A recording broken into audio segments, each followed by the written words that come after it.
We are now taking over the airwaves. This is Ultimate You Radio. We're here to create extraordinary change through mindset, nutrition, and training. Life is way too short not to be the ultimate version of you. All right, guys, welcome to Ultimate You Radio. Thank you for joining us. So today we have an awesome show for you. We have world-renowned chef and paleo guru, Pete Evans. Welcome, Pete. Thanks so much for joining us, man. Hey, thanks so much for having me.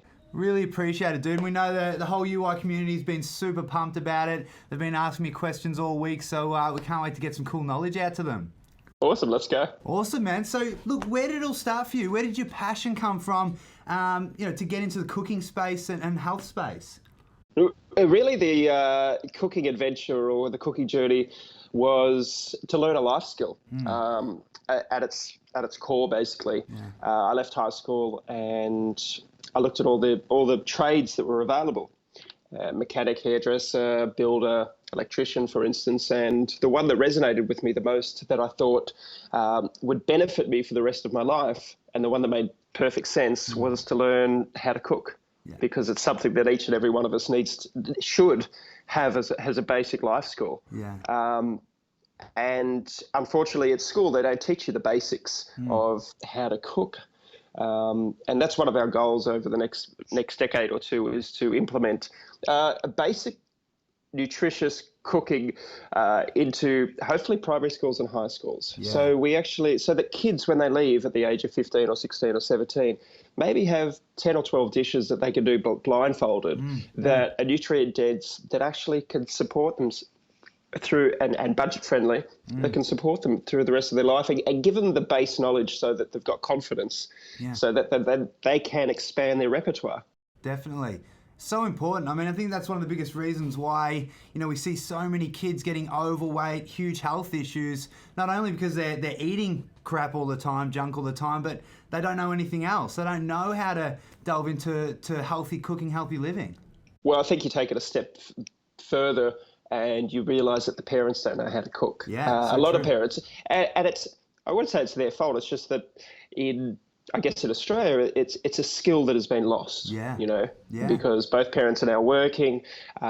We've also got convenience food out there, so there's shortcuts to everything we want, but there's no real shortcuts to health. Yeah, exactly. Unfortunately. Yeah, definitely. Very true. Very true.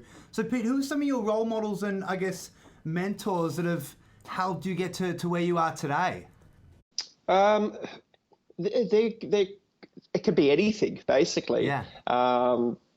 As a kid, I think I looked up to musicians a lot. I mean, they were the rock stars for me, literally. Yeah.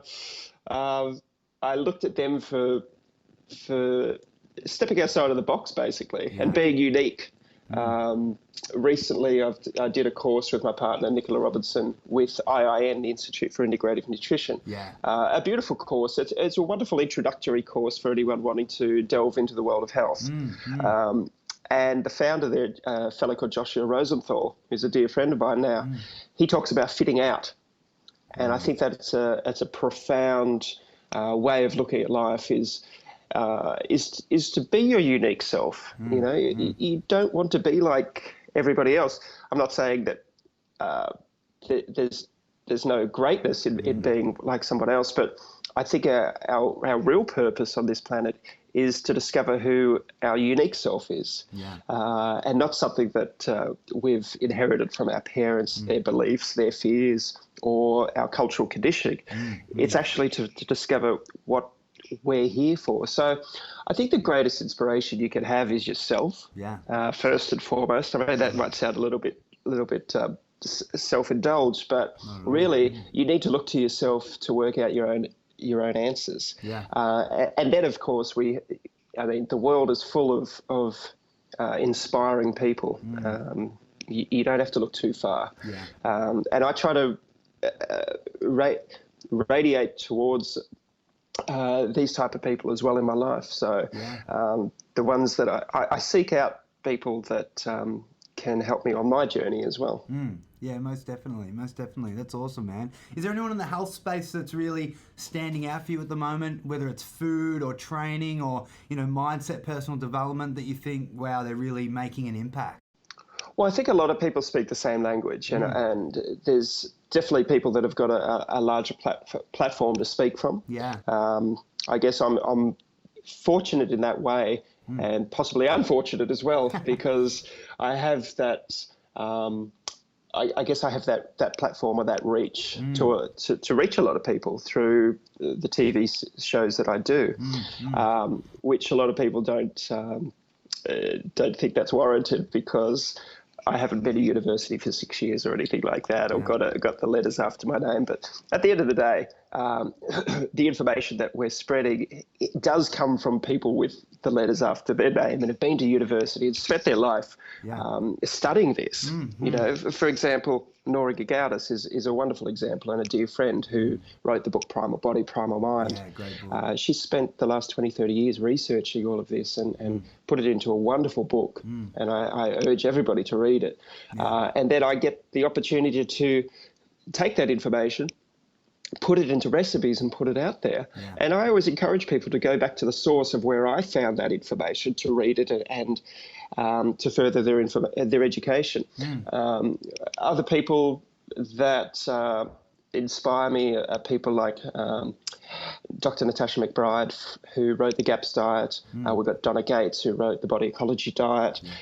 We've also got people like Martha Herbert at Harvard University, working with children with autism. Dr. McCullough, I mean, he's a controversial figure, but that's only because he speaks the truth, and I have a lot of respect for him and a lot of time for him, and I consider him a close friend now. Awesome. There's so many, and I guess the greatest teachers we have are our children. I mean, because they live in the present. And they live basically without fears that we have. A lot of them. And we can take that. And even my beautiful partner, I learn from her all the time. Her name's Nicola, and hopefully we're a wonderful team. So we're both teaching and learning at the same time. Yeah, I love that. And some great names there. So guys listening, check out some of those resources, definitely. McCullough and some of those awesome books to just build that knowledge and also see where, Pete's coming from as well. So Pete, do you have a morning ritual for success? I love talking to people like you that not only live by example, lead by example, but obviously very successful in everything that you do. What's a morning ritual that really sets you up for the day to kick butt? Well, I have a very strange schedule. I have a very, very strange schedule. This year I'm on the road for about 10 months of the year, and I film all over the world, 3 different TV series. So what I find difficult is having that schedule or that routine that maybe I wish that I had sometimes. But you got to be careful what you wish for in this world. And so my routine at the moment is varied. So I do my best to take time to meditate, but that can be at any time of the day. It doesn't necessarily have to be first thing in the morning, because sometimes I only get 2 hours sleep before I go from job to job. So there's no chance that I'm going to meditate in that time. So it might be later that afternoon. I try to get into the ocean as much as possible. That to me is a prerequisite. If I haven't been in the ocean for a week, then I know that I crave for that, because I find it rebalances me, recharges. It is a form of meditation for me. I also practice earthing or grounding myself as often as possible daily. If you've never read the book called Earthing, then I urge you to do it. It's a very simple philosophy where we reconnect to the energy of the earth. I mean, it might sound a little bit esoteric or a little bit out there, but when you read it and it's delivered in a very common sense viewpoint, you realize that we're the only species now that is so disconnected to the Earth's energy. And whether you believe it or not, it makes a lot of sense. So the simple act of taking off your shoes and going for a walk in a park or on the beach is a wonderful experience and something that I can't recommend highly enough. Yeah. Even if it doesn't do anything, it feels good. Yeah, exactly. That's the beginning. And of course, I eat well. I'm blessed to have a wonderful partner who cooks the most delicious food for me. We share the kitchen, of course, and I cook for her. Awesome. But I'm always very mindful when I'm traveling to make the best choices possible. And I follow a paleo-inspired lifestyle, but not always do I get to eat paleo. I can't always find grass-fed, or I can't find wild seafood, or I can't find organics. But I think, and I never feel guilty about it, I just make the wisest choices possible in any situation that I have. Yeah, and I think that's all we can do, Yeah, most definitely. It sounds like you do a lot of, reading, a lot of learning. You've got a really growth mindset. How important is, I guess, personal development, learning, and spirituality, all of that stuff to you, mindset in general? Yeah. It's probably the most important thing. I think coming from a place of love. I mean, if you read or whatever it is to further your education, or it's empowerment. It's about growth. It's about evolution. It's about not wasting your time here on the planet. It's I don't know where I heard it, but someone told me once that the day you stop learning is the day you start dying. Yeah, I love that. And I think, or growing old, because we're naive to think that we would know everything. And you think about it, how much information is out there. You spend the rest of your life not even touching the surface of it. But if you choose some topics that you're passionate about, then you can pretty well delve very deep into those topics and create a passion and keep evolving that passion, and who knows where it could take you. Yeah. I mean, what's exciting for me is, as I said, we promote the paleo lifestyle.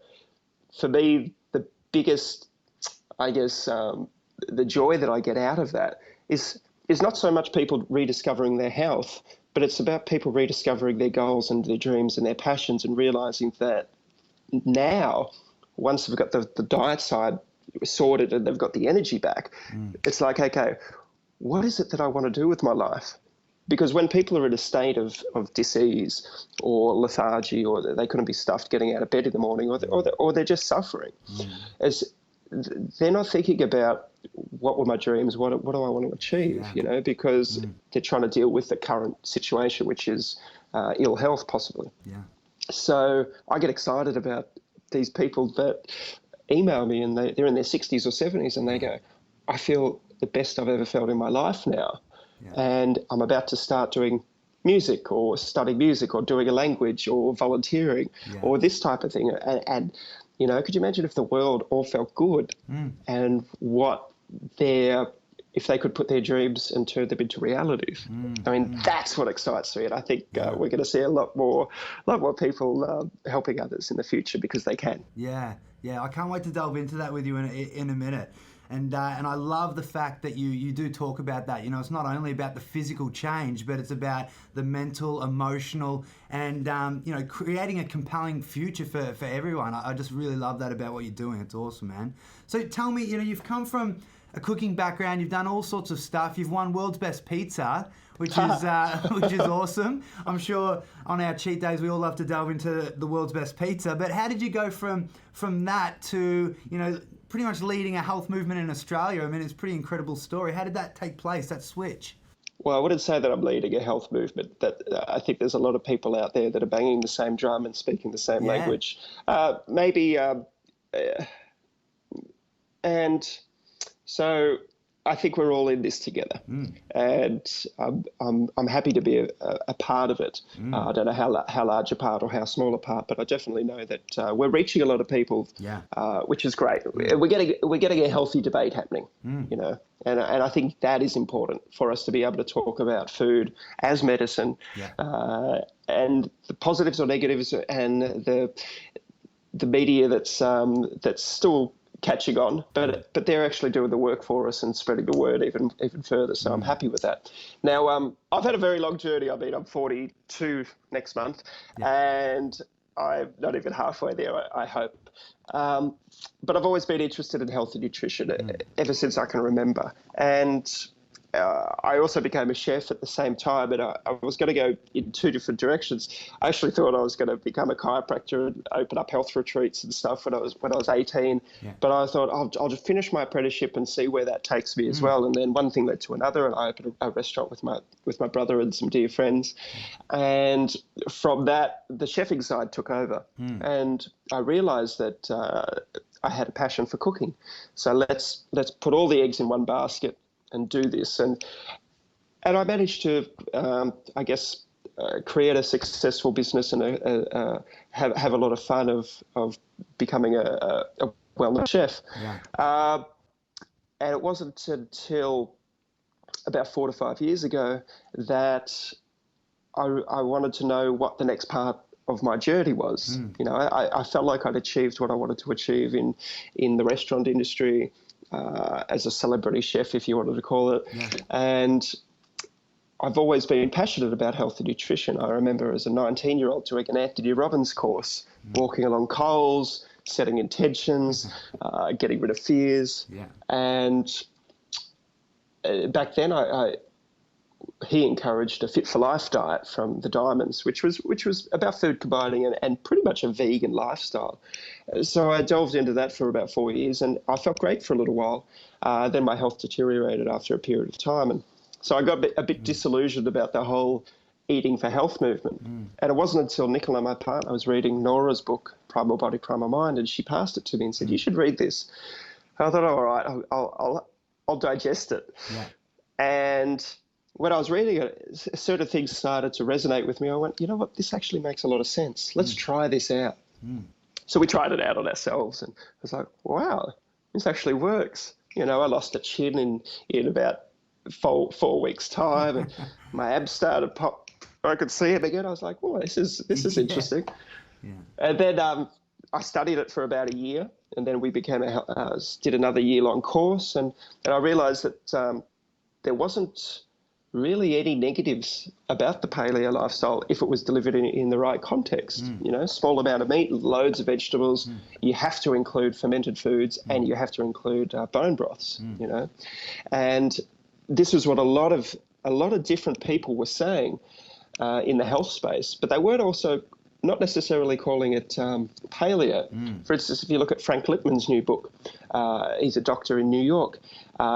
It's basically what we preach, but he doesn't call it paleo. If you look at Mercola's new book, Effortless Healing, it covers everything that we talk about in paleo, but they don't call it paleo. I was like, okay, this is interesting. That this is becoming more and more mainstream, but it doesn't necessarily need to be titled paleo. Yeah. So when I decided to come out as a paleo, I knew that it would ruffle some feathers. But I also knew that because of, I guess, my celebrity status from doing a high-profile TV show in Australia, that the journalists or the media would have a field day at poking fun or ridiculing, but at least it would bring it out into a larger audience. Yeah. And that's what's happened. And every time they write an article, I sort of get a bit excited because they're doing our work for us, if you know what I mean. Yeah. And the people can read between the lines. And I mean, anyone that is interested, they come onto our Facebook page, and every day we post another story. And we've got 1 million followers. And, you know, I guarantee that someone that comes onto the Facebook page would read a story and go, okay, fair enough. But after a month or 2 months of reading a different success story from a different person, from a different walk of life, from a different age bracket, from a different gender, and having improvements to their health, no matter what it was, whether it's type 2 diabetes, whether it's an autoimmune issue, whether it's just being overweight, whether it's just reclaiming their health. I'm sure there'll be one story that is told by one person that'll actually finally get through to someone and go, you know what, I'm going to give it a go. Yeah.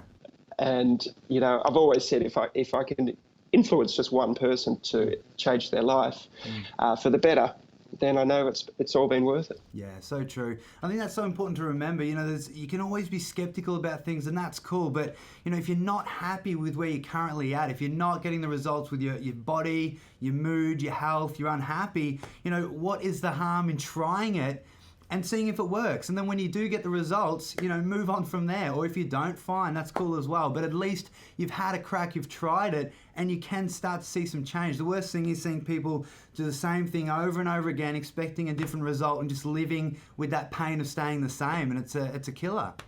Yeah, and everyone's on their own journey. Everyone's at a different point in life. And, you know, some people will get to it whenever it's right for them. Yeah. You know? And I never try to preach it.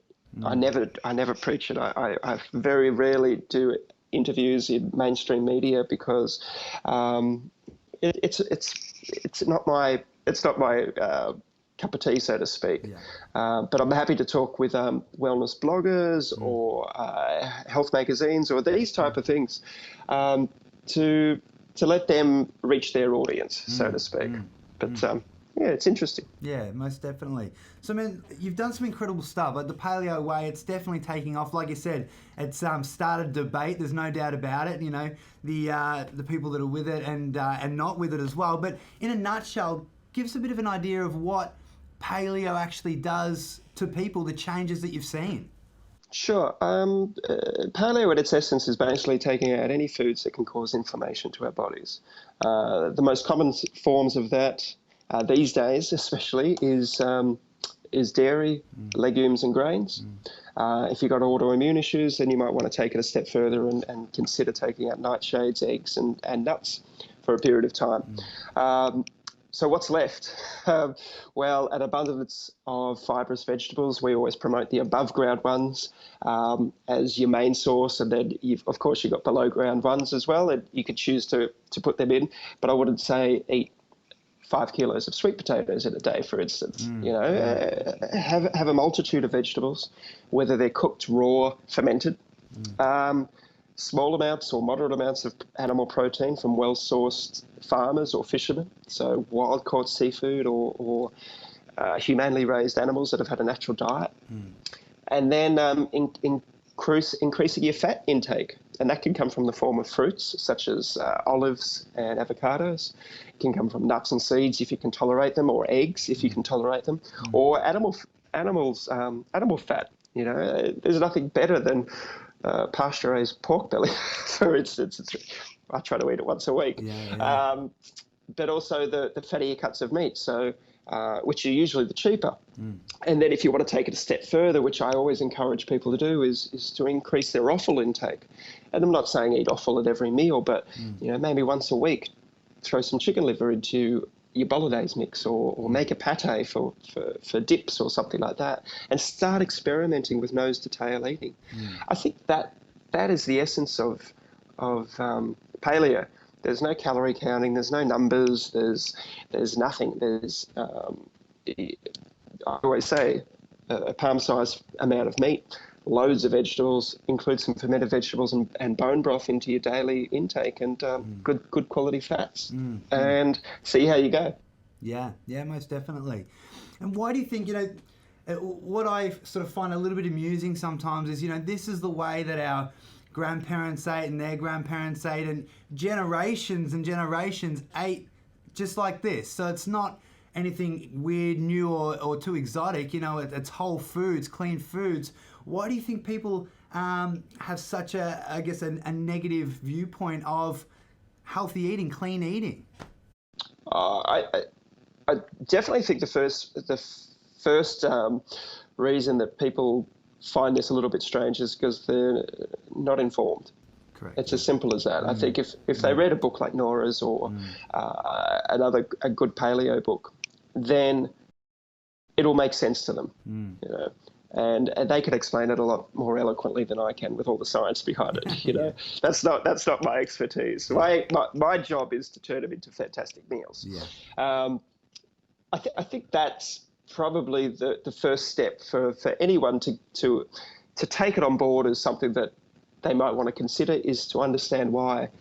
We developed a 10-week program, and it's probably the most intense 10-week program out there. Not as far as exercise goes or anything like that, but as far as information goes. Like, we have so much information in there and I say it every week, make sure you watch the videos and read everything that we deliver. Yeah. Because once you know with the why, then the how is easy. The other thing that I think is there's a lot of fear around, well, what am I going to eat if I don't have my sandwiches or my cereal in the morning? And I think that, and I think that comes down to two things. Just again, because people don't have the life skills to know how to cook things properly, and I understand that completely. And number two, I think because there's addictions in place to these foods, whether they're conscious of them or not. But you say to someone, "Hey, listen, we're going to take you off bread for a month," and there's fear in their eyes, and I think it is a combination of all of that. It's the same as, we have these crazy things in Australia where we do dry Julys or parched March or whatever it is, where people give up alcohol for a month, and it's like, I'm going to give up alcohol for a month and it's going to be the hardest thing I've ever done in my life, and surely that should immediately say that you have an addiction to this, and it's fantastic that you give it up for a month, and I hope that people do. Hopefully people give it up for the rest of their lives. But I always say to someone, if you have fears around or doubts around your ability to give up something such as alcohol or grains, then potentially there might be an addictive. You might have an addictive nature to these things, which you might need to seek other type of help, to get you off that addiction, because we don't want to be addicted to things that do not cause us better health.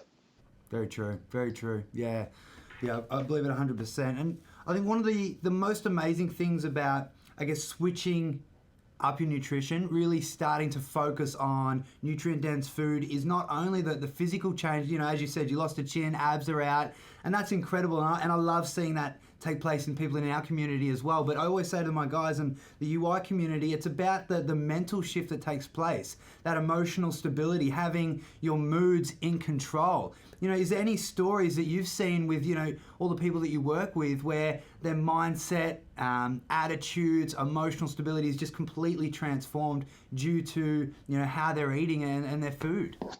Yeah, I think 100%. I think that I think I touched on it before. Is they become re-energized for their passion in life or their purpose in life or the things that excite them, and definitely, just by choosing to eat nutrient-dense food and removing foods that may be causing inflammation in your body and mind, and that's a huge thing. Then we've seen amazing turnarounds. The first thing people usually say when they adopt this is, well, they go through a little bit of a detox period. And that's usually where people drop out because they feel like crap. They're two weeks into removing grains and dairy and legumes from their diet and refined sugars or high doses of sugar. They go down into I guess they get headaches, or they might feel like they don't want to get out of bed, or flu-like symptoms might come up as they're detoxing. And that's usually where people go, oh, this isn't for me. I actually feel worse doing this than when I started. But we always try to give people the information to say this may happen to you. Some people go through it with no detox symptoms, but other people, it might take them a month or two, or it could take them 3-4 months to go through this. But as soon as they pop out the other side, the first thing they say is their eyes start sparkling.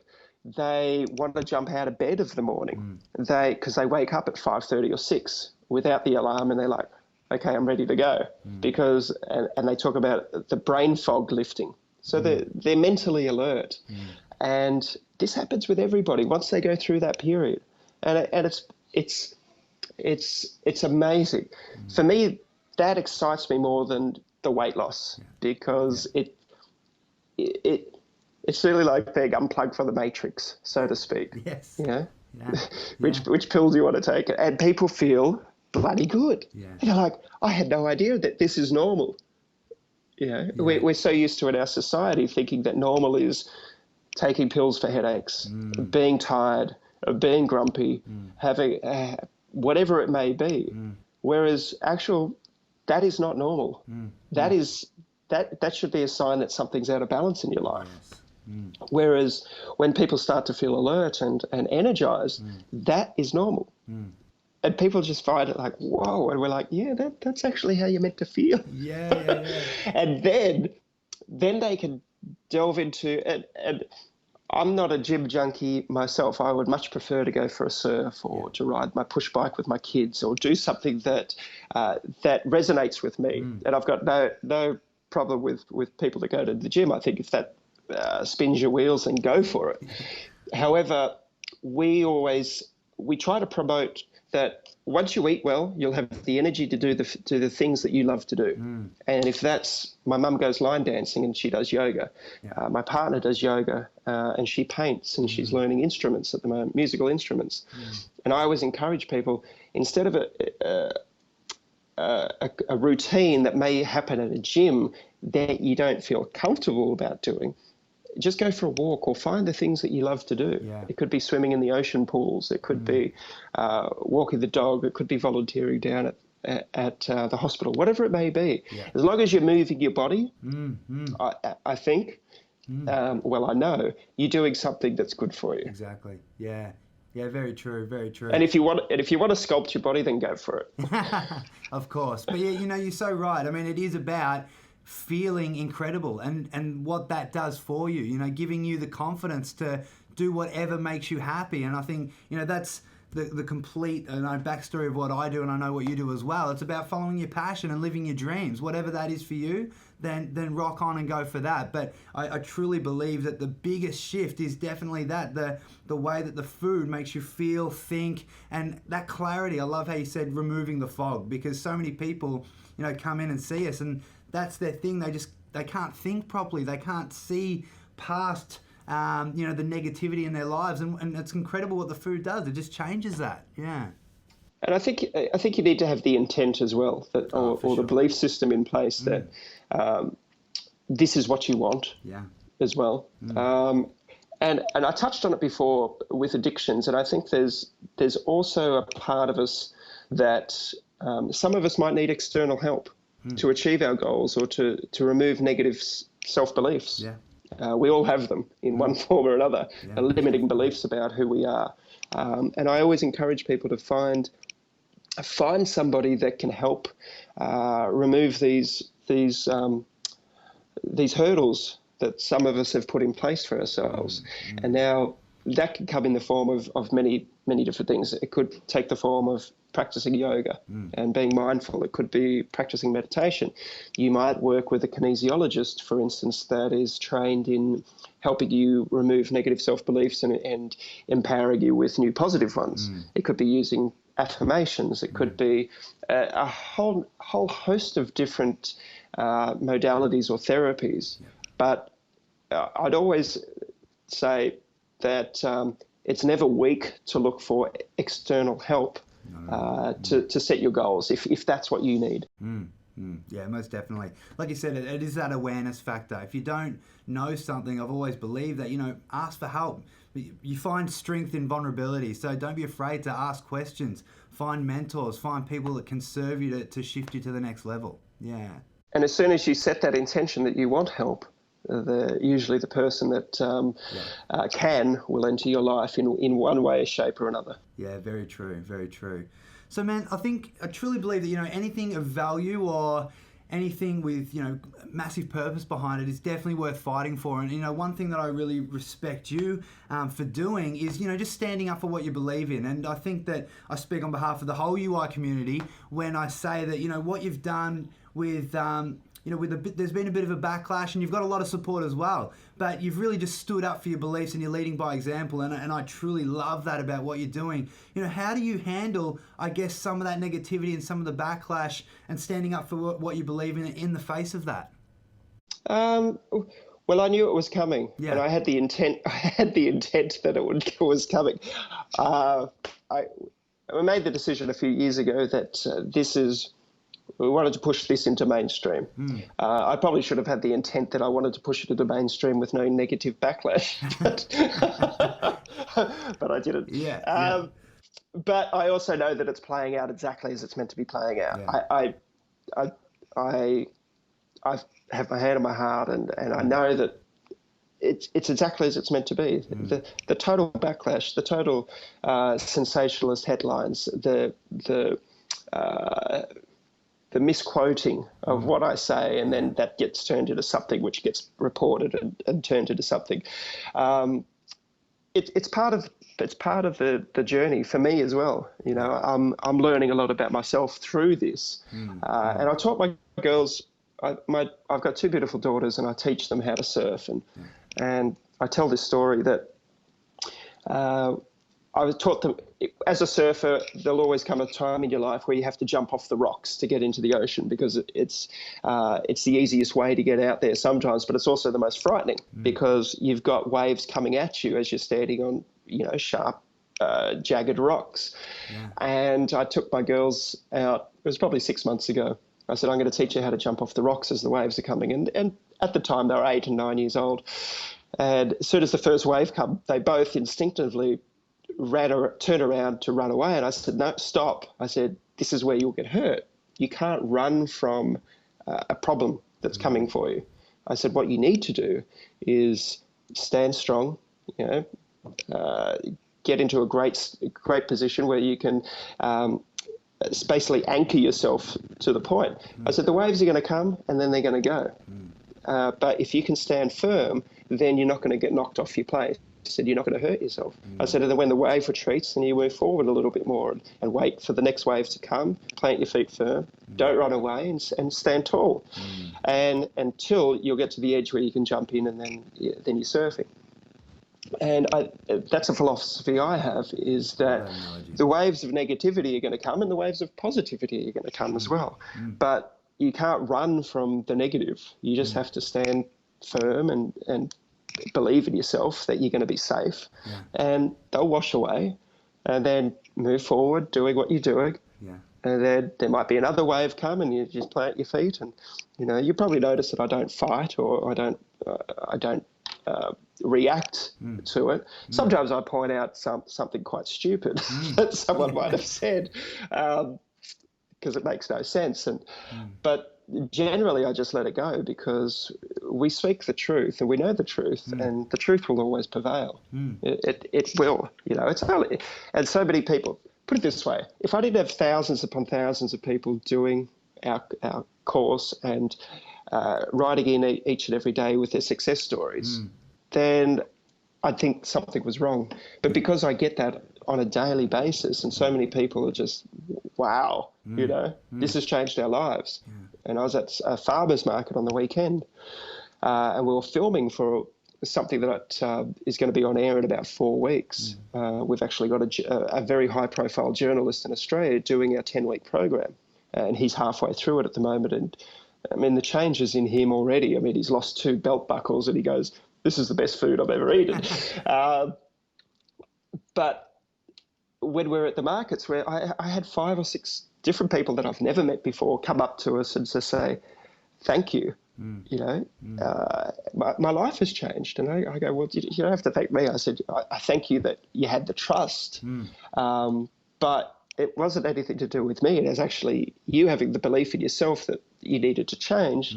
And we just delivered you the information and hopefully beautiful recipes for you and your family. But it was all up to that person. You know, they did the work. They went through the hard yards to change their mindset. And this is what I always say to someone is, because once someone goes through this, they want to tell and help their friends and family. And I always say, don't preach it. Lead by example. If someone's interested, tell them to read Nora's book or do a program or whatever it may be. As I said, if they won't invest 10 to 12 hours to read a book on a subject and they're just questioning you, then you know they're not ready. You know, when someone's ready to invest their personal time to learn something, that's when they'll do it. You know? Because other times people will just be poking at you, you know, trying to have a dig at you because they're not ready. And they're trying to make you become unstuck. Yeah, very true, very true. And I think that's something really important to remember. Anyone making that transition from, I say this to my clients, becoming their new identity, their ultimate self. And when you start to shift away from your old tribe or, from that community that you're around, sometimes it scares people seeing that you're, looking better, feeling better, just doing something different and more awesome. It can often make them question themselves. Am I good enough? Are they better than me? Are they going to even speak to me later on? All these fears go through their thoughts and minds. And I always say to them, just remember that maybe they still love you, they still care, but they just don't understand yet. Keep going on your journey, become who you need to be, forge a new identity, and eventually they'll understand and shift over, with you. But at least you are still living your dream, living your passion, and being who you need to be. Yeah. Yeah. Generally, it's usually self-sabotage that is the undoing and not someone else's. But I have so many people. We did a tour this year and we spoke to 12,000 people over a 2-month period, and we taught them how to cook. That was my goal, is, basic life skills. Yeah. Let's teach people how to cook this way, which is super simple. And we had so many people in the audience or questions. They go, how do I get my husband to do it? Yeah. I go, well, is he here? And they're like, no. I said, well, maybe he's not ready for it. I said, but if you're the one that's doing the cooking at home, then maybe they've got no choice, for those meals that are being cooked. But I said, you can influence it. I think the best way to influence is, again, leading by example, without preaching, and just do it. And they'll come around, or maybe they won't. Yeah. Who knows? I mean, you can't force somebody to be healthy or to live by your philosophy, because that would be insane to think that you can change someone.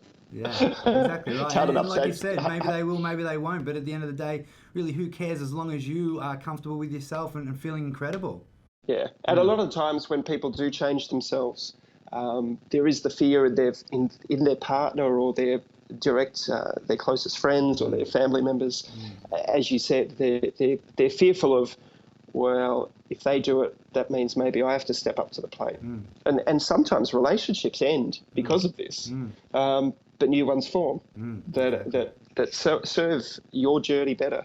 Yeah. So, And what better way to influence than cooking some incredible tasting food and saying, hey, look, this stuff's actually freaking good, man. Get onto it. I mean, if it tasted like rubbish, it's gonna be a struggle. But the food is incredible when you know how to cook it. And I mean, when I personally realized that I could eat more meats, veggies, literally, 6 to sometimes 10 meals a day and still look awesome and lose weight, I was like, oh my God, this is the best news in the world. Like, I loved it. And I think that's, super important to realize, is that it tastes good, you feel good, so why not? Why not? Exactly. So look, man, I just want to ask you a couple of questions about, legacy. You're doing some incredible stuff, and like I said, I've got a lot of respect for what you're doing. What sort of legacy do you want to leave with your mission and what you're doing? A few things that I'd like to achieve in this lifetime anyway, is better food in hospitals. Yeah. Nutritious food in hospitals. Awesome. That's one of my goals. I don't know how long it's going to take, but that's definitely one. As I said before, being able to have some sort of school program where kids, by the age of 15, know how to cook 10 nutrient-dense dishes. Yeah. That's one of our goals, which we're working on at the moment. The other thing that I'd like to achieve would be, how do I say it? We've got hospitals, we've got schools, we've got the guidelines at the moment for healthy eating in this country anyway, Australia, definitely need to be changed. Yes, I agree. They definitely need to be restructured, for sure. And that's something I'm passionate about. I don't know how it's going to happen, but I'm sure it will happen. And I don't know whether I'll be responsible for that or I'll have anything to do with it. But hopefully with enough people adopting what we're doing, I mean, we've had 25,000 people go through our 10-week program in the last 6 months. And we haven't even scratched the surface, because that has only come about through my social media. We haven't done any advertising. We're about to launch some big advertising throughout Victoria and New South Wales, and then overseas. But one of the things that I want to be able to achieve over the next couple of years is to take people's before and afters, not just their physical photos, but actually their blood tests before and afters, and be able to collate that information somehow and actually show this is what happens when people adopt this lifestyle. We've been told from our government dietary body that this is dangerous, which they've still not been able to produce any evidence that this is dangerous. And they've still not even been able to present one person that has become worse off by adopting this. But the blood tests don't lie. So, and this is where I'd like to be able to take it. And we're working on this for the coming years, so that we will have a body of evidence. Basically, I want to do one of the largest studies. That where blood tests don't lie, of how they eat. So, and hopefully that then can be a catalyst for change. So we've got a few fingers in a few different paleo pies at the moment, and hopefully things will keep progressing as they are. And they might take decades, but I'm not going anywhere. Exactly. I'm young. And look, and that's the thing, man. Honestly, you know, with that passion and drive, we're heading in the right direction. If there's enough people getting behind it and having that realization and awareness that it is good for you, something needs to freaking change here, because, you know, people are getting sicker, they're getting larger, more unhealthy, and it's these sort of things, you know, what you're doing, what Ultimate You's doing, and so many other people. If we can make that change, I mean, it's a change for the better. And you don't need a PhD to see the results in transformations in the blood, in your mood, thoughts and emotions. I mean, it's pretty clear to see the changes that take place. So yeah, keep going, my friend. Just keep pushing. And, you know, I know that a lot of people have got your back on that for sure. Thank you. Really inspiring. So, man, you know, before we leave, do you have any, I guess, final words for the UI community, or anything you want to say before we wrap it up? Thank you for having me, and, you know, hopefully we get to have a chat again. And you know, it's been a wonderful experience, and thank you so much. Awesome, Pete. Like I said, man, it's incredible to see what you're doing. I've got a lot of respect for just the grit that you have, and like I said, I want you to know UI and so many people across Australia, I think, are inspired by the change that you're trying to create. And of course, you know, we wholeheartedly believe that, you know, food is medicine, and that people should be looking at it in that way. So keep pushing, my friend, and I can't wait to see what you do next. Well, food definitely is one part of the package, but there's many sides to it as well. So keep educating yourselves. Awesome. Good one, Pete. Thank you so much, and we'll speak to you soon. Cheers, guys. Thank you.